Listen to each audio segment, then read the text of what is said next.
Hello, everybody. This is Darren Redmond for Redmond's Wrap Up, brought to you by FHT Sports. It is Saturday, December 29th. Coach Sweeney is still on the field as we just all witness a complete annihilation of Clemson over Notre Dame by 30-3. We're going to focus on two pieces of this game.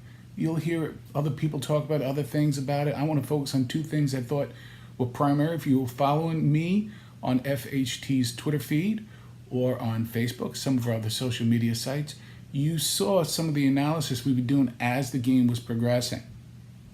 Let's start with Coach Sweeney first. Came in 2008, and he has this team just humming. What he did that maybe you don't see right away is, well, they're more talented, and Georgia should have been there and not Notre Dame. The Notre Dame haters, stop already. Just win your games. How about that? How about you don't choke against Alabama? This was a beatdown by Clemson for two reasons. First, Coach Sweeney had this team prepared both offensively, defensively, except on special teams. You saw a couple of blocks by Notre Dame. The thing that I really liked was you could see it. And again, we talked about it during some of my Twitter posts during the game.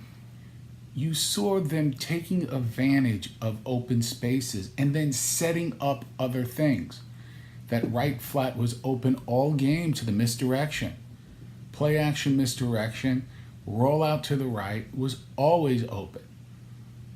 It was just open territory. And then what happens? You know that the defensive coordinator for Notre Dame is going to react, or at least he should, and what does he do? It looks like they're going to flood that zone, and the slot receiver goes deep because what happens? The safety bites. JV football at its best. And I'm just talking about from a standpoint you could see it a mile away if you know what you're looking for. Clemson then, when they took advantage of some possibilities late in the first half, I tweeted about this as well, will go for the touchdown because of just a disgraceful late hit by Notre Dame. Notre Dame had a great year. They really did. They have nothing to hang their head about, except their head coach better start to get some feisty players with a little anger, a little snot in their nose, if you know what I mean. They have some wonderfully talented players who can execute and go on the road. Nobody travels more than Notre Dame and beat anybody anywhere. But when you get into a bare-knuckle fight, nobody fears you.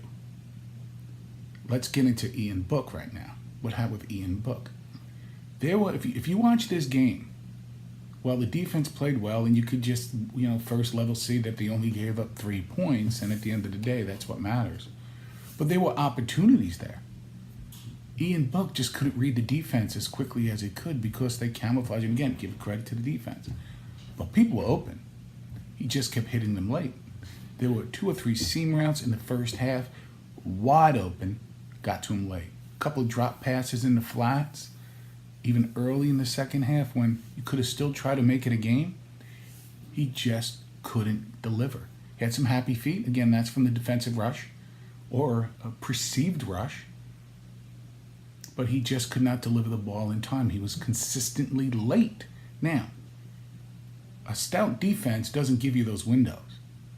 A very good defense closes those windows quickly, and it was the latter. The defense was closing these windows quickly, and Ian Book just doesn't have the snap on the ball, or at least today could not have the snap on the ball to get to those open spaces because they were there. It's easy to say I would have ran the ball more. That's what I would have done. A little more play action. But the open passes were there. The schematic was correct. So, what do we learn from this? I think that I think Oklahoma may win against Alabama. May. But I think Clemson may give whoever they play a good run. A good, solid run. So, it looks like nobody came out injured, which is a good thing. I think Alabama's going to try to blitzkrieg right now against Oklahoma. It should be a high-scoring affair. I think Tua is probably a little more hurt than we're letting on. We'll see. Notre Dame will probably be finishing 5th or 6th in the nation, depending upon what Georgia does. And that's about it. I mean, so what a game. It was not boring to watch. It was actually fun to watch when you're watching it from a level of play calling and setting things up for other things. You just saw a team in Notre Dame get outclassed coaching and outclassed in execution and the ability to execute. 13-1 is not a bad season. 12-1 rather, not a bad season for Notre Dame. Probably finishing where they should be, somewhere between 4 and 6 or 7, somewhere in there. This is Darren Redmond for Redmond's Wrap Up. What do you think? Let me know. Comment, like, share. I'd like to know what you think and your analysis of this game. Talk to you soon. This is Darren Redmond from FHT Sports with Redmond's Wrap Up.